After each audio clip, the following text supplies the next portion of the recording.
বাবা আমি স্কুলে যাচ্ছি। স্কুলে যাচ্ছিস? এই না 2 টাকা নে। বাবা মিষ্টি এই নাও তোমার জন্য 200 টাকা। 200 টাকা? থ্যাংক ইউ বাবা। বাবা প্রতিদিন স্কুলে যাওয়ার সময় আমাকে 2 টাকা করে দাও আর বুনুকে 200 টাকা করে দাও কেন? যাকে যেটা দিয়েছি নেওয়ার হলে নে, না হলে নিতে হবে না। যা স্কুলে যা। জীবনটা শেষ হয়ে গেল, একে দেখলে সবাই রহস্য করে।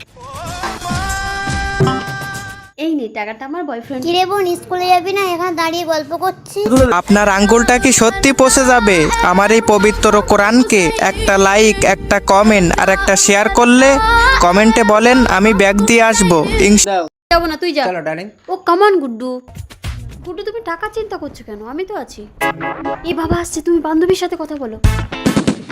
মিষ্টি টিউশনে গেছিলি? হ্যাঁ বাবা। ঠিক আছে বাড়ি যেতে হলে আমি আসছি। হ্যাঁ ঠিক আছে বাবা পেছন থেকে ডাকছিস কেন? বাড়ি যা। যা বাড়ি যা।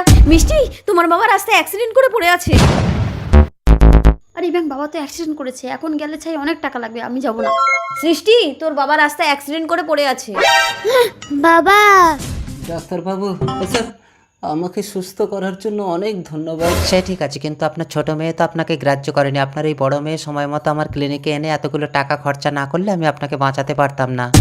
সৃষ্টি মা তুই এত টাকা কোথায় পেলি? তুমি স্কুলে যাওয়ার সময় আমাকে প্রতিদিন 2 টাকা করে দিতে না? আমি এই বয়ানে জমিয়ে জমিয়ে রাখতাম। বাবা তুমি ভালো হয়েছো, আমাকে 100-2 টাকা দাও তো। সৃষ্টি বন্ধুরা, যাকে আমরা অবহেলা করি সেই থাকে বিপদের দিনে।